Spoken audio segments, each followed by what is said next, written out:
So we'll start today's lecture. So in yesterday's class, we have seen what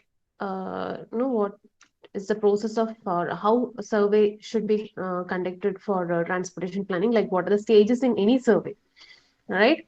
The flow chart we have seen. You have to define the objective, then you have to define the population, then you have to define the sampling technique, and then we will understand what type of survey has to be conducted, and then the post processing of the data. Then we have seen trip. So in trip we have seen difference between home based trip and non home based trip. So then how do you categorize home based and non home based trip? Then we have seen how to count the total number of trips, and in that how do you categorize trip as home based and non home based. Then we have also seen what is trip attraction and trip production.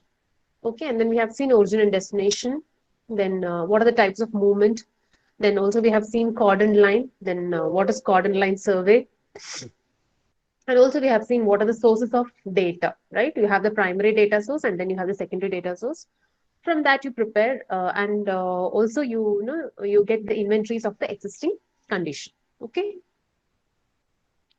So these are the few important terminologies that you have to understand before we start, before we go on with what types of surveying that has to be done. So origin, we have seen what origin is, right? What do you mean by, what do you understand by the term origin in transportation planning? Anyone?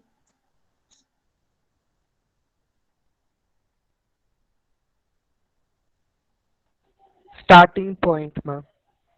Yeah, it's the starting point, right? So, and what about the destination? What do you understand by the term destination? Where we have to reach. Ma'am.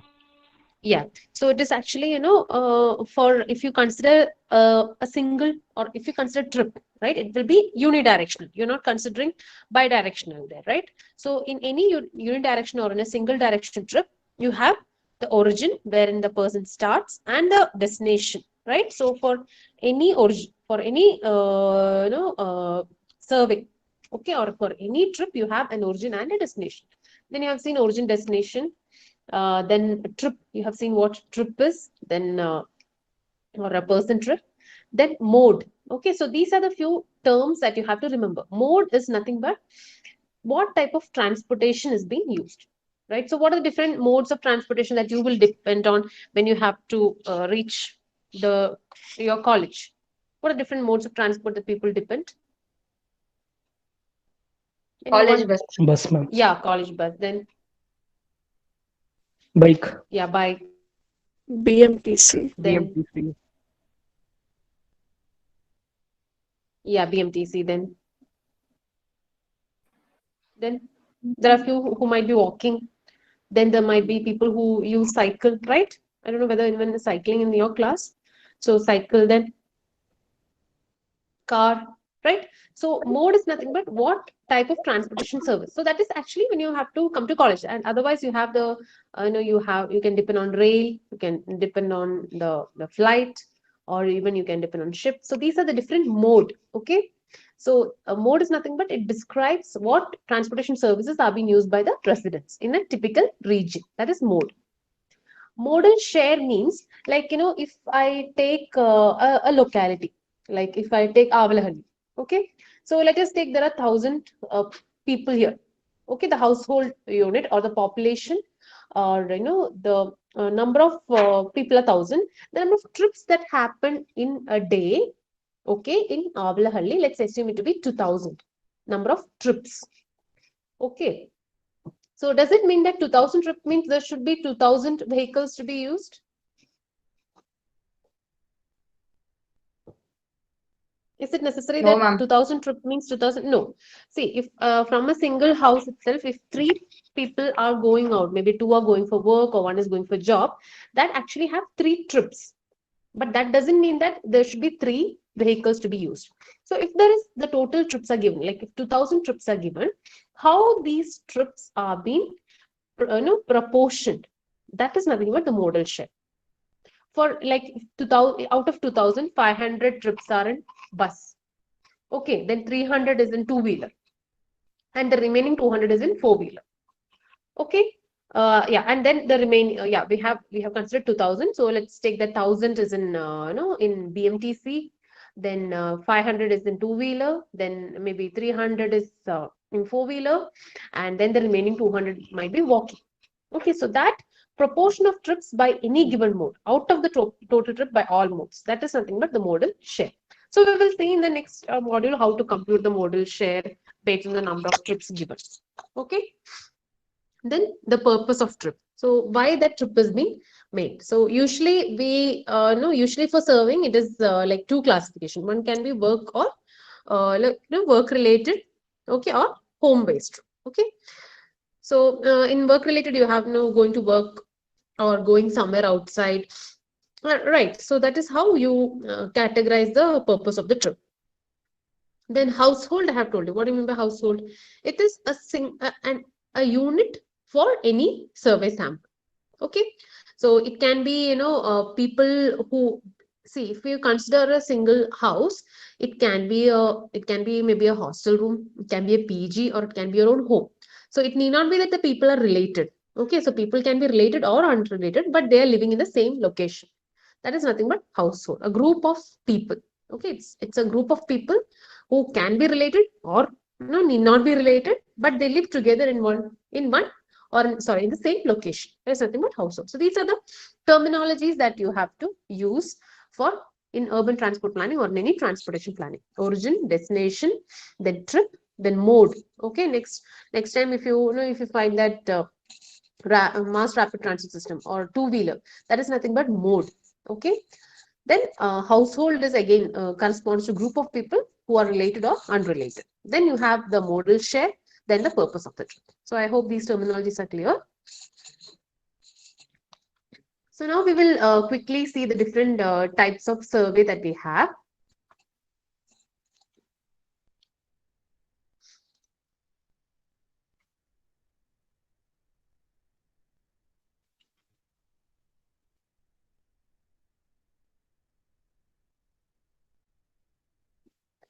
So these are the different types of survey that is being usually been conducted. You have home interview survey, roadside interview survey, then commercial vehicle surveys, taxi survey, postcard interview survey, registration number survey, tag survey, and public transport survey.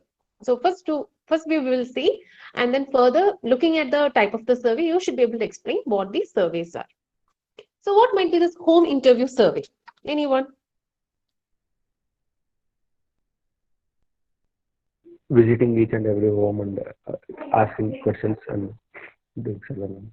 Yeah, so you first you have to get what you have to define a cordon line, right? So that means the area that you're studying. In that you divide to what? You divide to sectors, then zones, and then subzones. So in each subzones you might be having a few household, right? So you have to go and conduct survey there. So this is actually it's a reliable survey. Mainly it has been used to study about the origin and destination pattern. Okay. So this, what all might be the data that will be collected in a home interview survey? How many people live in the house? Yeah, yes. Then, so What are the vehicles? How many vehicles in the yeah, how house? many vehicles? Yes. Then, Trips generated by What them. time? Yeah, what time do they leave house? sorry. What time do they leave home? Okay, yes. Then, And how many people go to work and what mode of transport they use? yes, very good. Yes. So in general, after the questions that you might be collecting is, how many trips are made in a day, then what is the origin and what is the destination, right?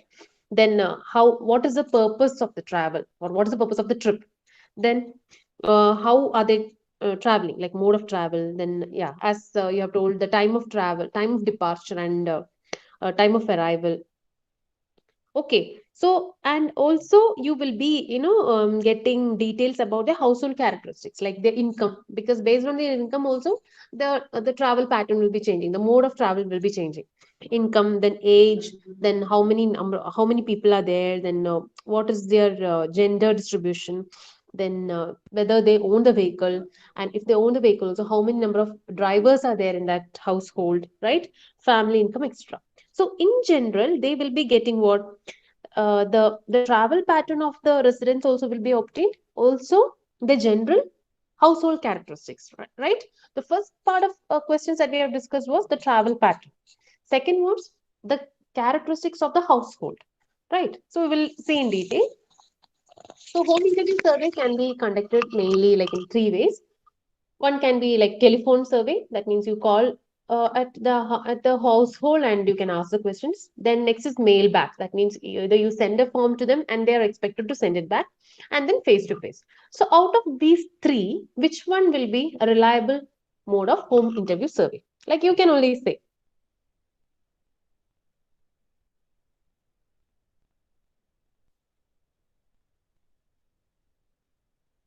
Face to face. Anyone? Ma'am, nowadays they send these surveys online, ma'am. Yes, nowadays they're sending it online, right? So which one would you think would be, a bit more advisable to get the data? Face to face. survey, ma'am. Sorry? Face to face survey. Yeah, face to face, you intend to get more data, but as Chandana told, now it's easier to conduct online service as well. But again, can you expect all of them to respond back to that online survey? No, ma'am. No. So the reliability and the accuracy of the data depends on these three survey mode. Okay. So now to what usually is being done is yeah. And the accuracy of online survey or mailback, it will not be that good. So people can give false tips and all. Yeah, yes. Because Possible. because sometimes what happens is when we are going to their household, we can at least assess how the condition is, right? But online survey, we don't have any guarantee on what information they might be giving because we are not even seeing the household. We are not even seeing the locality. That's a good point. That's a valid point, right? Okay, so in what actually happens is in that zone or in that sector that we have chosen, a random sample of maybe 0.5 to 10% of population is selected. Like if you have, see here you can see. So if the population of the area is under 50,000, recommended sample size is 1 in 5. So that means for 5 people, one sample has to be chosen. So for 50,000, if there are 50,000, how many you have to choose? For 1,000, it has to be 5,000. Sorry, for 5,000, you have to choose 1,000. So for 50,000, you have to choose 10,000 as a recommended sample size. But minimum, it can be what? Minimum is 1 in 10. That means if the population of that area is 50,000, the recommended is 10,000, at least 10,000 household has to be studied. Okay. Minimum in case if you have time constraints or because any survey requires some investment to be put in, right? It involves cost, it involves money, it involves time, right? So due to some constraints, the minimum sample size that you can opt is at least 5,000 for 50,000. So this is the recommended sample size that you can choose. You understand by sample, right? How many? Because if the population is 50,000, you need not survey the entire 50,000. Okay. So, and how we utilize it for 50,000 is, no, we will be discussing in the later slides. So, to assess the residents, no, based on their household, based on their socioeconomic condition, and then based on their trip characteristics. Okay. So, no, this is the stage of conducting household survey. So, preliminary planning will be conducted. Then the questionnaire has to be designed, and then the surveys has to be trained because you are going directly to their household and then conducting the survey, right? So there should be some sensitivity that has to be there. Like you have to assess the condition of that household and then only ask the question, right? So the training of the surveys should be done, and then there should be wide publicity given. Wide publicity should be given because no, people are coming to the house to collect the data. So why this data is being used should be publicly provided so that people come forward to give the data. Okay. And then they have to get the cooperation from the district collector, town planning department, etc. And then electoral list has to be collected. Why? Because from the electoral list, you can at least get the latest, the distribution of the houses. And then the zone boundaries has to be verified. Then the surveys has to be appointed. Then training has to be conducted, and then small surveys will be conducted. Pilot survey means in a small condition the survey will be conducted, and then the main survey will be conducted, and then the data will be analyzed. So information, I think you have only told me what are the information that has to be collected, right? You have told almost all the information, but we will be just categorizing them as under three headings. One is the household information. So in that, all the information regarding their name, the number of residents, then the ownership of the vehicle, number of drivers, family income, job, everything will be collected. In personal information, occupation, age will be collected. So this is a household as in total. This will be the personal information. And the trip information, like, what will be the number of trips made, the origin and destination, purpose of the trip, travel mode, etc. will be collected. So this is the typical home interview survey form. So you can see the survey zone, then the ward number, interviewer's name, then the family size, work. So here you get the household information. You will be noting down the family size. Then the family income category, like whether it is what income group, low income group or middle income group, high income group or very high middle income group. Then the vehicle ownership, like how many vehicles and what category. Then the travel information, like if you are considering the two, like the head and the wife. So what mode, what is the time slot, when are they returning, so etc. And then what are the other trips, like what are the other trips that they make other than the work related trip. Okay, usually a work or education is a primary purpose of trip. Otherwise, what might be the other trip? So this is also again another typical format of survey. Okay, so this was conducted in for the development of transportation system in New Delhi. So here also you can see. So the method of administration also we have seen, it can be telephonic, mail back, and face-to-face. So here, when you're mailing back, the questionnaire should be self-explanatory. That means there's no one to explain the questions there, right? So it has to be explanatory, and as someone has told, face-to-face might be treated as an intrusion to privacy. So next we will see roadside interview. So what do you understand by roadside interview? What might be roadside interview?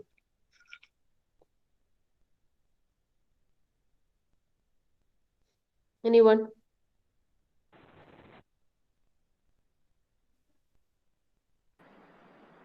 They collect the number of vehicles in the road only, standing in the road only. Yeah, actually, the interview stations are in the road itself, and they are actually predetermined. As previously discussed, they will be having the interview stations, and then they will be conducting the interview there. So how it will be done is the vehicles will be stopped, and then group of people will be asking questions in the prescribed format. So here in this, usually the personal information or the household information will not be collected. What all data will be collected in roadside interview? Will they ask DL? Number of vehicles. Sorry? Ma'am, number of vehicles passing on the road. No. See, suppose you are traveling, okay, and you are being stopped by an interviewer. So what all questions the interviewer might ask you? He cannot ask you They'll the ask number of vehicles, right? They'll ask her How DL, RC, how often you're Yeah. traveling on road? and they'll Yeah, also how ask often? her emissions, carbon monoxide emission certificate, if we Yeah, have one. yes. Then don't think that this is a traffic police that will be asking you the questions, but for survey purpose, for data collection purpose, what all might they ask? Origin and destination. The travel pattern, mainly they'll be asking you from where you're coming and and where you're going, right? Yes, ma'am. And then they might also ask you what time you left the place, right? Then Regarding what specified place. regarding? Specified place, ma'am, what we are going to study. Yeah, yes. So So what is the purpose of the trip? That can be asked. Then the route, right? So it need not be the place. Suppose you're coming from like city market, and your destination is college. So there are n number of routes that you can opt. The surveyor might be at Yelahanka, so he cannot just assume that you're coming via this route itself, right? So what route you have opted? Then the type of Mode of vehicle will be asked. Very good. Yeah, the same question. The type, the mode of transport. Then how many usually? Then how many passengers are there in that vehicle? So these are the typical information that people will be collecting in roadside interview survey, right? No personal information. Usually, personal information will not be collected in roadside interview. So you can see here the time of interview, type of vehicle, then the origin, destination, trip purpose, then what is the frequency of the trip, and then the average occupancy. Okay, so here, it requires advanced publicity because people, they should not get offended that, they have been stopped in the way and been asked questions because, they might be traveling. So they have to save the time. So the surveying, if it's been conducted, or if the interview is being conducted, it has to be given by the publicity, right? And this is the typical sampling that will be chosen. For non-peak hours, 50% of the vehicles has to be interviewed. That means if 100 vehicles are passing, at least 50 vehicles has to be stopped. And the 50 vehicles that you're stopping should not be only two-wheeler or only four-wheeler. It has to be distributed. Then in peak hours, at least 25 vehicles has to be interviewed. And each interview should not be more than 40 seconds, right? You cannot, waste the traveler's time. So this is a typical roadside interview survey for passengers. Okay. Yeah. So this is for goods vehicle. One more question will be added, like what is the goods that you're carrying? Otherwise, the questions will be similar. Okay.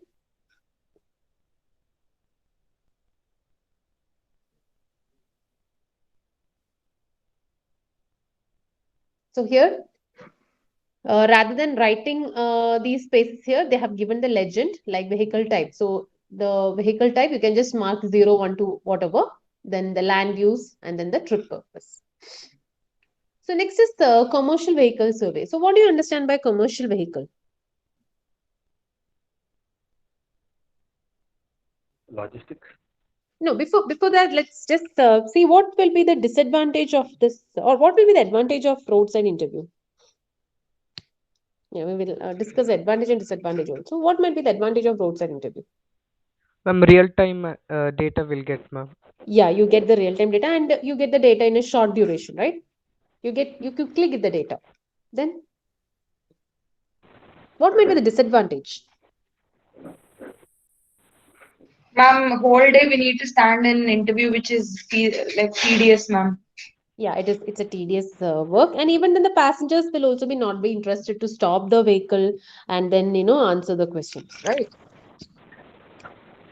Okay, so these are the few maybe if you can think about some more advantage and disadvantages, well and good. Okay, so these are the advantage and disadvantages for roadside interview method. Now we will quickly glance through what commercial vehicle survey. So what do you mean by commercial vehicle survey? Anyone? Ma'am, which carries goods, ma'am. Commercial vehicles are? Ma'am, is it which carries goods? Yeah, what do you understand by Ma'am, like commercial vehicle? trucks, taxis and all. Taxi is also a commercial vehicle. Even these private buses, ma'am. Yeah. So anything which which usually transport the good, or or mode of vehicle which the passengers pay. Okay. So that is nothing but the commercial vehicle. So here, what happens is the form will be issued usually to the driver. Okay, so the information of the goods and commodity movement and the truck and the vehicle characteristics will be studied here. Okay, so here what happens is the vehicle operator's address, they will be collecting it. Okay, and then the form they will be issuing it to the driver, and then the driver will note down the trips that they make or the trips that they would be making maybe in future. Okay, so this is not isolated only for a region. Here, what happens is they will be using it in a state-wise, regional-wise, sub-area, or local travel forecasting for developing local travel forecasting models. Okay, so that's the importance of commercial vehicle survey. Okay, so you can forecast how the travel pattern will be in all these regions. Yeah, so this is how a typical commercial vehicle survey format will be looking like. Okay, so the business information will be collected and then the vehicle trip information will be collected. So whether it was car, like how it was parked, then the day of travel, then vehicle number, vehicle registration number, then what was the starting time, origin time, etc. So this will be collected there. So next is taxi survey. What might be taxi survey?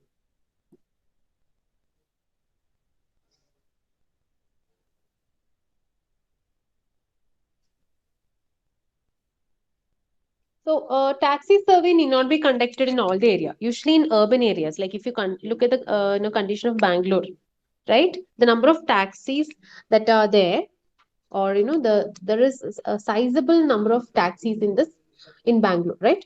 So in that case, usually taxi survey will be conducted. Okay. So here, what happens is the driver will be given a questionnaire and they will be no completing. So what information they might be getting in taxi survey? Why is taxi survey important?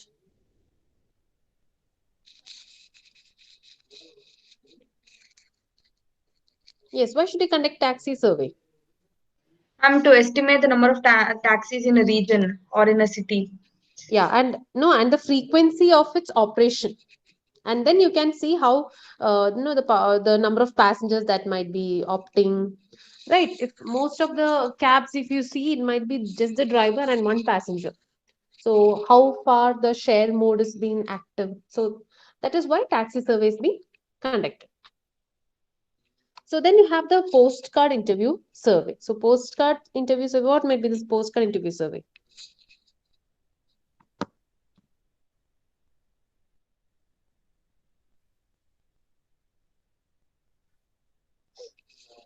Postcard. Have you seen postcards? Has anyone seen postcards? Or have you received a postcard anytime in your life? Yes, ma'am. Yes, ma'am. Yeah. So you might know a postcard, right? So here, what happens is maybe in any toll post or in any location, postcard will be given. So that postcard, if you have send the postcard, you know how the process is, right? You fill in the address, and then what you have to do, you have to fix the stamp and then post it. So here already the paid postcard will be given, and then few questions will be added in the postcard, and then what happens is they have to fill it and then they have to post it at some time. Okay, so it's a prepaid postcard. That means already the stamp has been fixed, or already it's it's a paid card. Okay, and it will be distributed to the driver, and then what happens is the driver will be sending it back. So what might be the advantage for this method? What will be the advantages for a postcard survey? See, suppose you are going to conduct a postcard survey. So you have prepared the questions and you have the postcard ready. You have fixed the stamp and then you have to hand it out to the driver. What might be the advantages and what might be the disadvantages?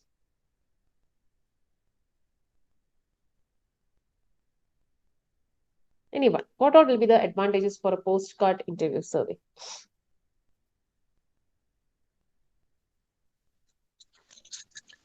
Anyone other than Chandana, Sanju, Yaksha, Surya?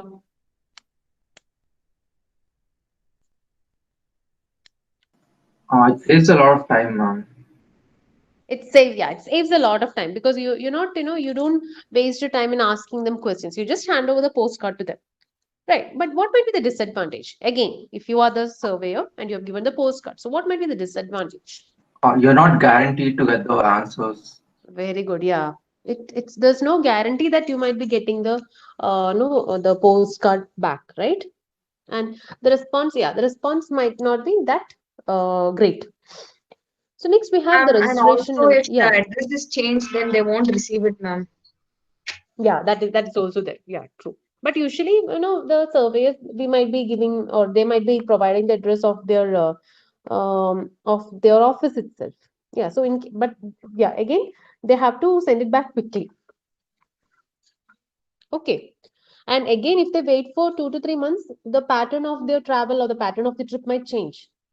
So whatever data that you get might not be reliable, right?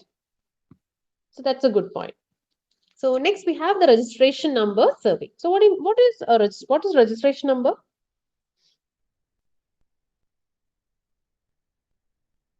The number of registrations done on a vehicle every day in a particular city. Okay, so you mean to say that is registration number survey, but will it help to understand any pattern of travel if we are conducting survey in that form? Likit, right?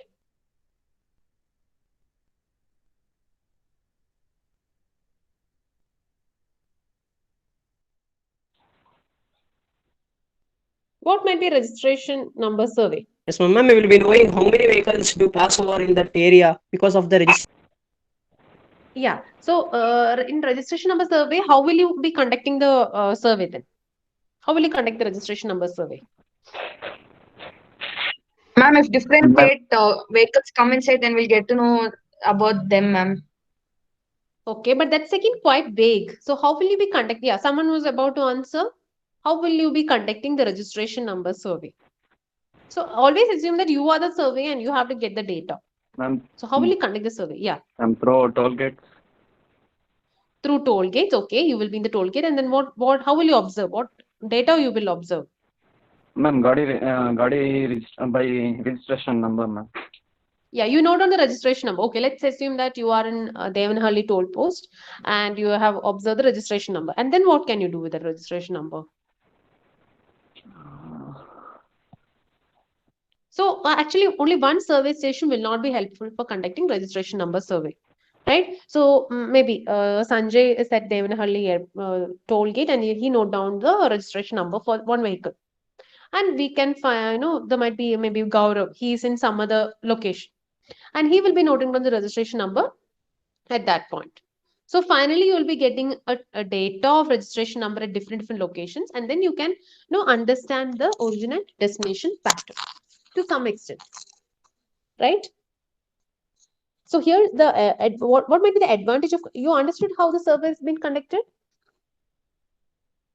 at different survey stations or at different interview points or no the stations, they will be noting down the registration numbers.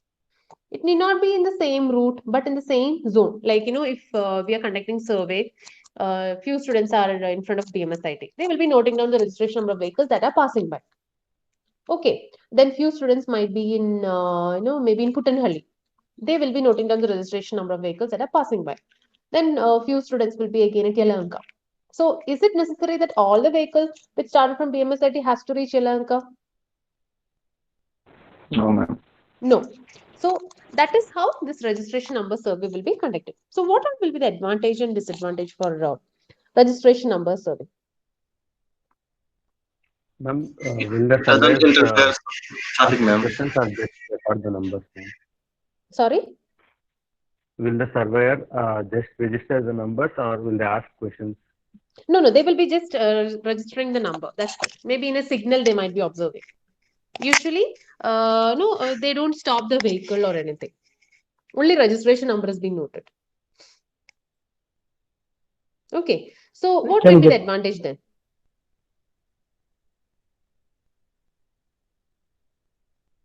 What would be the advantage compared to the roadside interview and registration number survey? What's the biggest advantage there? Ma'am, without manual. No, but here also you're noting down the registration number, right? So you have some entry there. Ma'am, it doesn't interfere traffic, ma'am. Yeah, there is. You're not interfering with any any of their work, right? So that is one of the biggest advantage of registration number survey. What will be the limitation? See, I have told you that the same condition wherein few students are taking the survey from in front of BMSIT, if you are in Puttanhalli, if you are in Yelahanka. So what will be the Needs disadvantages there? large number of observer needed, ma'am. That we have to be in mass number so that we can. Yeah, you require many surveyors, right? So these are the main the advantages and disadvantages of registration number survey. Okay, so this table will be with you. You will be just noting down, say the time. Okay, so the starting time 8 a.m. So these are the registration vehicle 8, 5, 8, 10, 8, 15, etc. Okay. So here what you can do is one of them can note down the vehicles wherein the numbers are ending with 0. Few of them can note down the vehicle number ending with 1. Okay, so that all of them will not take the observation of the same vehicles. Like if 10 students are standing in front of BMSIT, not all 10 will be noting down all the vehicle numbers. Okay, one of them will be noting down the vehicle number ending 0, another one will be looking at vehicle number ending at 1, etc. Right? So next we have a tag survey. What might be tag?